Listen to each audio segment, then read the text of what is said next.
Greetings, gaming historians, and welcome to Lord of Lore, where we break down the lore and history of our favorite video games and fantasies. Last week, we discussed aspects of the mysterious Fae, including their culture, society, and role in Amalur. However, the Fae are more than simply a group of creatures that tend magical gardens in the corners of the world. Their history stretches far before the earliest records of time and has significantly altered the course of Amalur. Today, we'll be discussing the Withering War, a cataclysmic war between the Fae that reshaped the very land and physics of Amalur and led to most of the mythologies and legends told by the mortal races. While most of the information comes from lore stones found in the Game of Reckoning, additional info can be found using notes from Project Copernicus and context between other sources. Without further ado, let's discuss. Our oldest records of the Fae come from the lore stones that tell of the Withering War, a great war between the greater Fae. Long ago, before the coming of the seasons and the first recorded wave of magic, the Fae were divided and wild, separated by oaths that likely represented different aspects of their nature. However, the god King Issa, one who embodied life, wisdom, unity, and said to be the manifestation of summer itself, united the Fae clans and even spread his wisdom to the young mortals. However, there was another great Fae known as On, and it was said that his name was Death, Decay, and Violence, and he sought to destroy the world around him. When the Great Cycle brought powerful magic to the world in a strange event or power known as the Arcane Veil, and as On gathered his might, the bringing of autumn caused the power of Issa to wane. When autumn came, On and his followers invaded the world with the power of winter, and the mortal races hid underground in fear as the Fae waged war with lightning and fire known as the Godstorm, a war that would shape most of the legends and myths of the future races.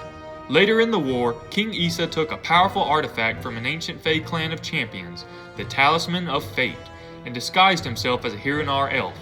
Gathering followers from amongst the Alfar, he took the talisman and marched through the marshlands of On's onslaught.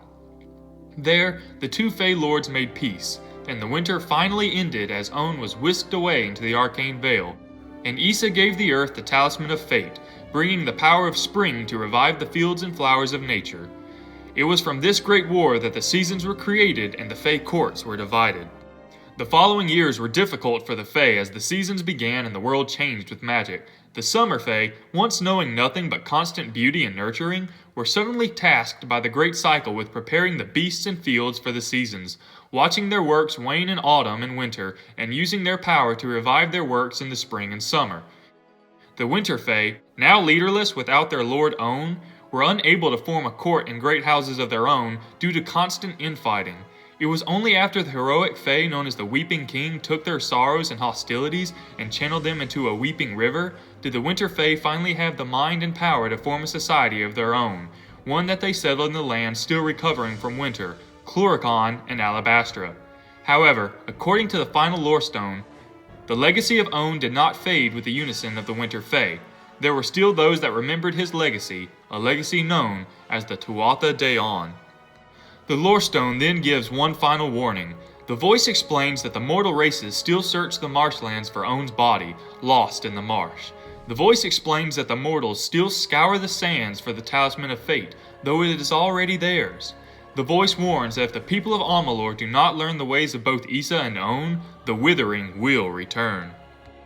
As I'm sure, your mind is already swimming with theories. Were there no seasons in Amalur before the Withering War? Was the Godstorm, a great clash of destructive power that forced the mortal races to hide in terror, the reason for the deep gloom?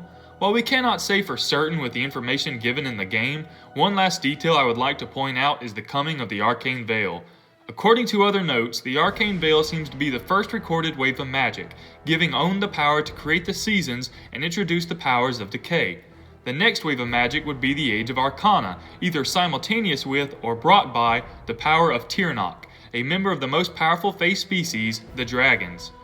The latest wave of magic we know of comes centuries later during the war between the Concordants and the Amaranthine, giving new heights of physical and magical power to the mortal races. The waves of magic seem to be a far between but nonetheless regular occurrence, and each time it happens, new magic is introduced, the world is changed forever, and each one is more powerful than the last. The Project Copernicus trailer tells us that the Great Cycle extends beyond the changing of the seasons, bringing the death and resurrection of the very worlds in the Amalur universe. Could the waves of magic be a sign of this cosmic cycle progressing? Leave your thoughts and theories in the comment section below and stay tuned for more videos. I would like to thank each and every one of my subscribers for bringing me where I am. We have now hit over 100 subscribers. God bless each and every one of you. I can't wait to see where Lord of Lore takes us next.